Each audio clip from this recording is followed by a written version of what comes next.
तो आज मैं आपको एक अनोखी रहस्यमय कहानी सुनाऊंगा। अगर आप चैनल पर नए हैं तो अभी सब्सक्राइब कर ले तथा कहानी पूरा देखे। अंत में एक अनोखा रहस्य छुपा है। धन्यवाद। तो सुनिए। काशी के व्यस्त घाटों से कुछ दूर, जहां गंगा की धारा थोड़ी शांत और एकांत थी, वहां एक पुराना और टूटा हुआ शिव मंदिर था।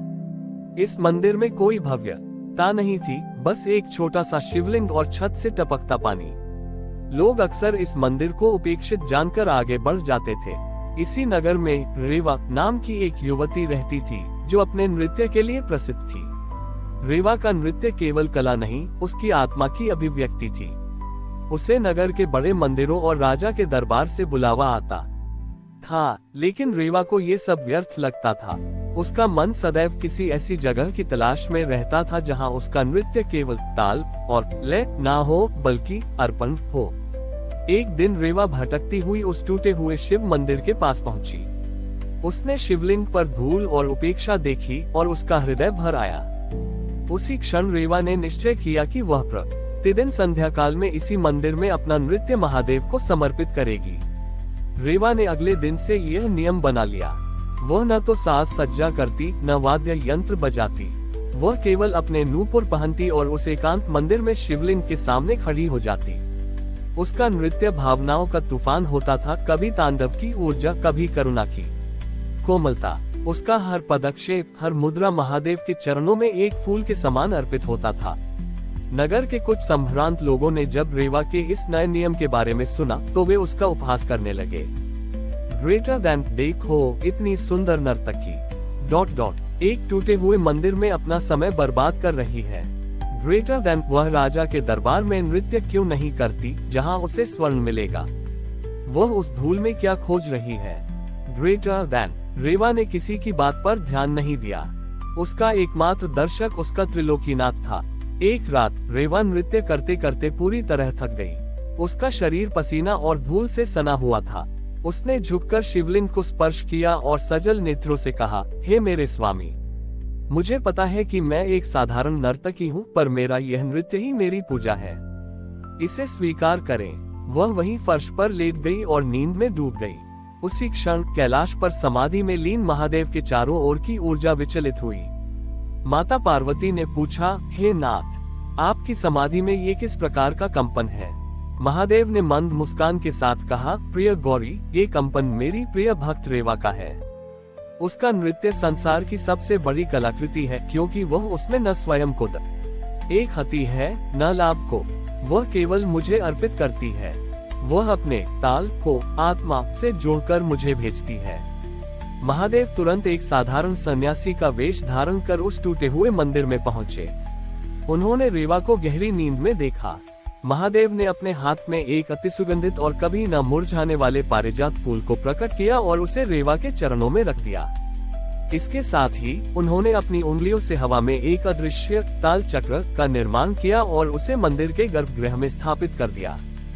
जब भोर हुई और रेवा जागी, तो उसने सबसे पहले अपने पैरों के पास उस दिव्य पारिजात फूल को देखा। वह सुगंध इतनी तीव्र थी कि उसने रेवा की थकान हर ली। फिर रेवा की दृष्टि शिवलिंग पर पड़ी। शिवलिंग के ऊपर छत से अब पानी नहीं टपक रहा था। इसके बजाय हवा में एक अदृश्य कंपन था। उसे लगा जैसे कोई दिव्य वाद्य यंत्र भी ना बजाए बज रहा हो। यह महादेव द्वारा स्थापित ताल चक्र था, जो अब रेवा के हर पदक्षेप को दिव्य लय प्रदान करने वाला था। रेवा समझ गई। उसने नतमस्तक होकर उस फूल को उठाया। उसने जान लिया कि उसके स्वामी ने उसकी साधारण भक्ति को भी अपनी सबसे बड़ी कृपा से स्वीकार कर लिया है। अब उसका नृत्य केवल पृथ्वी पर नहीं होता था, बल्कि उस अदृश्य ताल चक्र की शक्ति से वह सीधे कैलाश पर नटराज के समक्ष पहुंचता था। इस तरह महादेव ने संसार को ये संदेश दिया कि भक्ति का मूल्य उसके स्थान, प्रदर्शन या भौतिक लाभ में नहीं होता, बल्कि भक्त के शुद्ध अर्पण और उसके ताल लय को आत्मा के साथ जोड़ने में होता है।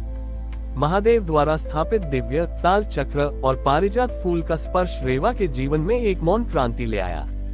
अब रेवा का नृत्य पहले से कहीं अधिक ऊंचाई पर पहुंच गया था। उसका हर पदचाप उस अदृश्य ताल चक्र की दिव्य लय से मेल खाता था, जिससे एक ऐसी ध्वनि उत्पन्न होती थी जो केवल हृदय से सुननी जा सकती थी। नगर के लोग, जो पहले रेवा का उपहास करते थे, अब उसके मंदिर के पास रुकने लगे। उन्हें मंदिर से कोई तेज संगीत या वाद्य यंत्र की ध्वनि नहीं सुनाई देती थी, लेकिन उन्हें हवा में एक अजीब सी शांति और ऊर्जा महसूस होती थी। कुछ संतों और सच्चे भक्तों ने दावा किया कि जब रेवा नृत्य करती है तो मंदिर के चारों ओर की वायु में एक दिव्य डमरू की सूक्ष्म ध्वनि गूंजती है। रेवा की प्रसिद्धि नगर के राजा जयसेन तक पहुंची। राजा जयसेन स्वयं कला प्रेमी थे, पर वे अहंकारी थे। उन्होंने सोचा कि यदि रेवा इतनी महान नर्तकी है तो उसे केवल उनके दरबार में ही नृत्य करना चाहिए। राजा ने रेवा को बुलवाया और कहा, नर्तकी, तुम्हारी कला अनूठी है। मैं तुम्हें स्वर्ण मुद्राओं से तोलने को तैयार हूँ। तुम कल मेरे दरबार में नृत्य करोगी और अपनी कला का प्रदर्शन करोगी। यह मेरा आदेश है। रेवा ने शांत भाव से उत्तर दिया, महाराज, मेरा नृत्य अब किसी दरबार के प्रदर्शन के लिए नहीं है। यह मेरे महादेव के चरणों में एक अर्पण है। मैं केवल उस टूटे हुए मंदिर में नृत्य करती हूँ जहाँ मुझे मेरा सच्चा ताल मिलता है। राजा क्रोधित हो गया। उसने रेवा को दंडित करने की बजाय एक चाल चली। उसने आदेश दिया कि अगले दिन उस टूटे हुए मंदिर को तोड़ दिया जाए ताकि रेवा के पास नृत्य करने का कोई स्थान ही न बचे। जब रेवा को ये समाचार मिला तो उसके आंसू नहीं रुके। उसने भागकर शिवलिंग को गले लगा लिया।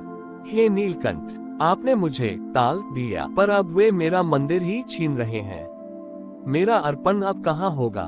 उद्धरण चिन्ह। रेवा ने अपना नूपुर उठाया और उस टूटे हुए मंदिर के अंतिम क्षणों में उसने अपनी अंतिम और सबसे भावुक प्रस्तुति देना शुरू किया।